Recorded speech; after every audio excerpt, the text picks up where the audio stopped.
Okay, so moving from the subjective need for meaning. Now, we're still in subjective object frame.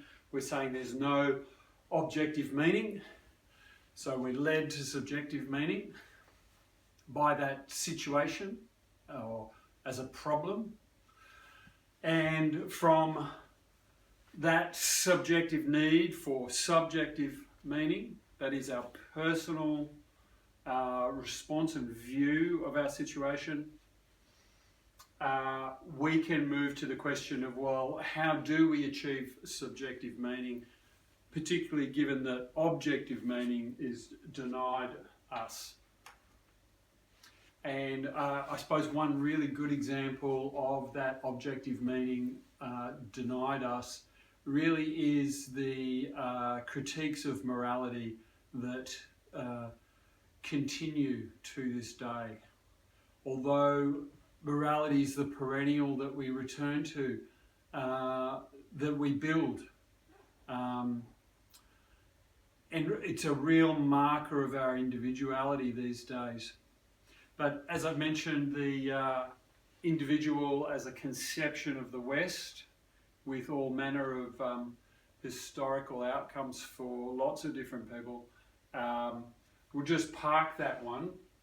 But we are people. We do have questions, which include philosophical questions, and so we do ask, if we do have meaning, is it, something that I can rely on, even if it's not true or objective?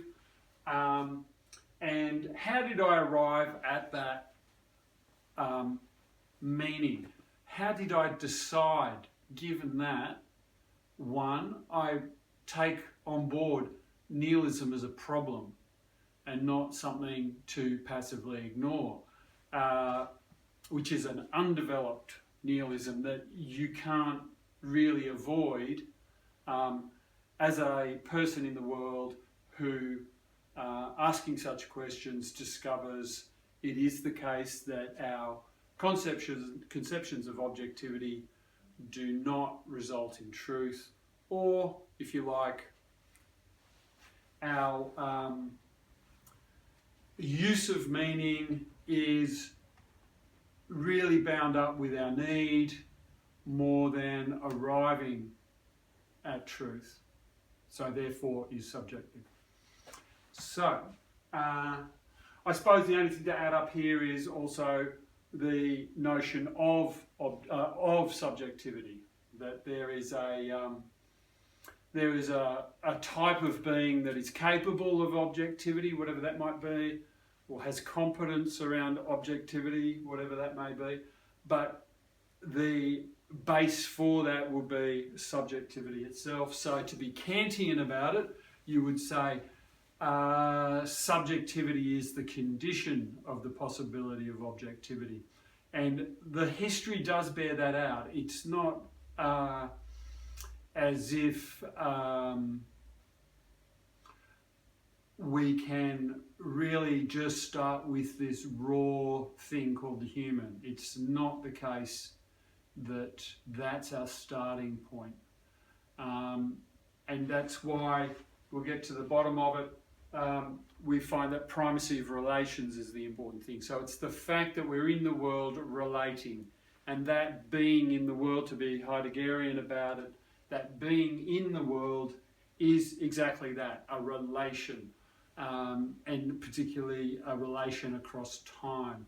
So all our relations, our handling of so-called objects, may be for certain purposes, but that set aside, we have a relation with the items of the world that are already there, and that to bring them up as philosophical examples is kind of secondary. And that's the move away from the modern philosophy, if you like, the dualism of subject-object, and into a kind of study of our relations. But to bring it to this broad questions, if we have a subjective meaning, if we're happy with that, we engaged in the nihilism a bit and went, okay, well, I can cope with that. I'm not going to lose sleep over it. I'm just going to work on what's meaningful to me. And of course, leading on morality is one way to do that. But the difficulty with that is, one, the critiques of morality, and two, it's a received opinion, and so it's a received knowledge. It's something that you'll be reared with, that you inherit, and that you discharge, unless you've decided that you've examined these issues enough to the point where, well, you just return to life. You didn't bother with philosophy, or that you thought about it in accordance with the kind of character that you are, I suppose. And then that's, again, that subjective meaning that you've developed. So I don't want to criticize someone because they're not nihilistic. I mean, that's just ridiculous. But for nihilists or thinkers who take this stuff seriously, they will take the full, active nihilist view and run with it and examine the problem and take it somewhere and do something with it, because, one, the tradition hasn't of late given us much to do with subject-object. Although I've just pointed out, Transcendental Seduction actually began for me trying to fathom that very issue. How will the subject and the object come together such that we understand that connection, or that we understand the object from a subjective view, or from the view of the subject, or how can a subject have objective knowledge? So that's more the science type question. But the general philosophical question is, how is it possible that a subject and an object are in relationship, or how do we know what we know about the world? So that epistemological question, in which metaphysics is not quite satisfactory. So Kant, late 18th century, really goes at it. The famous work, Critique of Pure Reason, which set off quite a, I don't know, how do you say it? I mean, the work is huge. So, but the challenge is in the, what Kant called the Transcendental Deduction. Now, I've changed it really. I'm just saying Transcendental Seduction. There is no way that you're going to bring those items, at least, as they're presented in Kant and before and after, as I say, the subject and object. There is no way that you can bring them together without actively engaging the object in a way that can only be classed as of an aesthetic phenomenon. So that's why I've used the term seductive. A nice picture can draw us in. So it's that kind of relationship. And if you look at Kant's Critique of Pure Judgment, particularly the first part, which is about aesthetic judgment, you can see, even if you take the psychological line of Kant, you can see the process unfolding, whereby if you plug in a subject and object, whether it's in the frame of reason or in the frame of aesthetics, you'll come to the position where I, as a subject, if that's not unpacked, I realise that, but I, as a subject, have a relation with this thing that I'm actually producing somehow, but no, it's not a one-to-one relationship. No, it's not in fact an object. It's all me. I'm doing all of it. So the seduction part, even though you can push out an object and say it's out there and it's the thing drawing me, so the painting, for example, we just really are staying within the mind in all of this. So in a certain sense, it was a bunch of navel-gazing. And Nietzsche has a very good critique in his first chapter of Beyond Good and Evil of it, that describing describing the younger students of philosophy going out and looking for what was called intellectual intuition, which was this almost sacred type of intuition where you did have a one-to-one connection with objects. So that was kind of a goal, but Kant strictly put that off limits, or took that off, made that off limits because of how he classed objects. He had a various number of class of objects, and he could only handle one type that was suitable for the question of the transcendental deduction. So look, we'll do that as a video some other time. That is conceptions of the object and objectivity. It's got real problems. Now, putting all this together, you're going to need that, I suppose, but then you're going to need a decent concept of the subject, with and without the historical considerations of that, which are problematic, because in the West we operated with a particular conception of the subject, and the West ruled the world with that, if you like, and a lot of people have not only suffered, but you could say continue to be damaged because of it. And that's a real problem. And it's a problem for philosophers who, I think, they've done their part.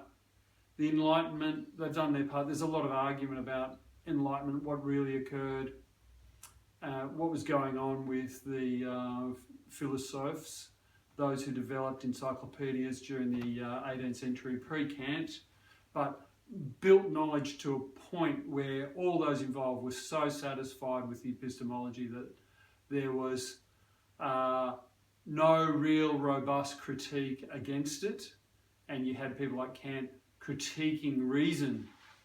So really doing kind of the work, the proto work needed before you got to the point. It's a lot longer down the track, 100 years later, when Nietzsche's really plucking at less than 100 years really, but he's really picking apart these concepts or these presuppositions of traditional philosophy.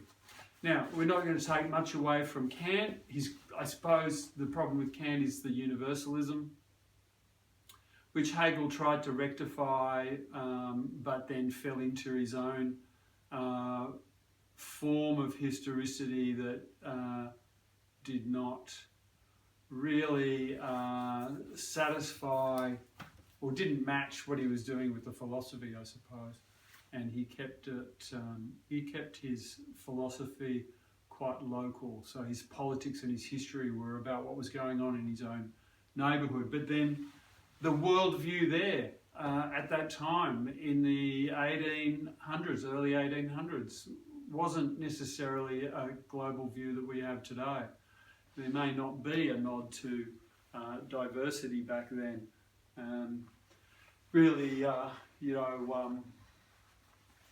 Charles Darwin had, at that time, is only preparing the origin of species, for example. So diversity as a concept today would be very different to what it was back then.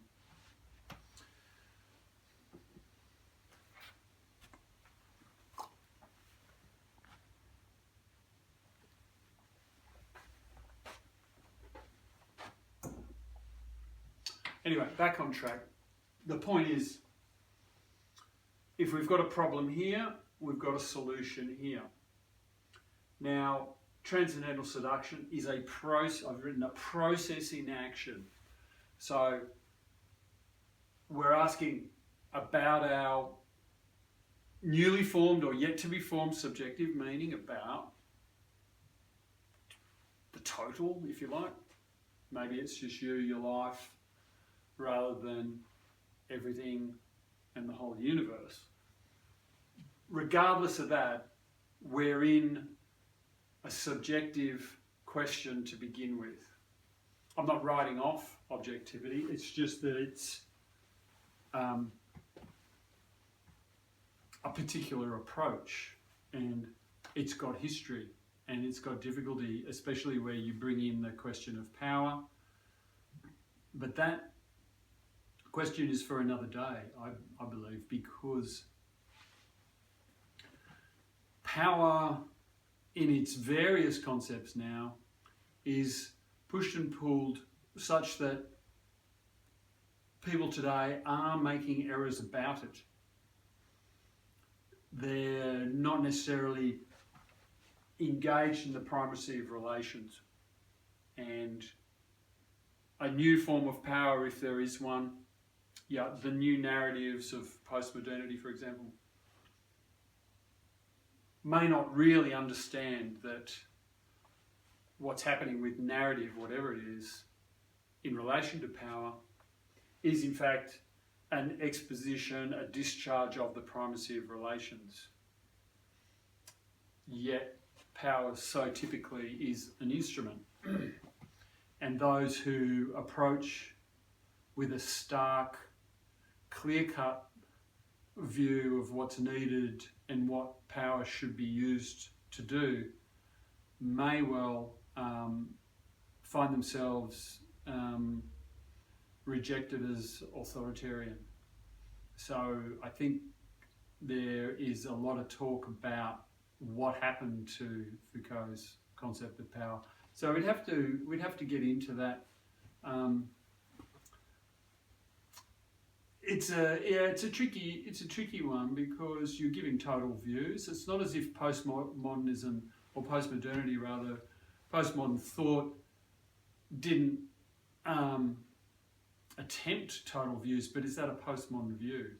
Where postmodernity reflects on is actually being universal, attempting a universalism rather than showing itself as a critique of universalism and a promotion of perspectivism. Where it's failed to do that, that's not proper to the broader claim for postmodernity that traditional values or concepts like objectivity are left dead on the floor. There's so much to unpack there because of the presuppositions involved in the postmodern argument. It's not without its problems. And one of its solutions is the primacy of relation. So this comes out of Heidegger, Nietzsche, the grappling of power, if you like, from an analytic tradition into what's known as the philosophy of language. And you do have two streams of the tradition, the broadly speaking, the European and the Anglo or North American, converging to a certain point on that particular set of issues. That the way that we use language can have us believe that objective meaning is possible. But again, it's another relation. What is our relationship with language? How is it that we're doing the things that we're doing with language and yet remaining true to an older tradition, such as dualism, in which we really are relying on the subject-object problem and all the assumptions that come with that. So that's another issue. So process in action. So what do we mean by process? What do we mean by action?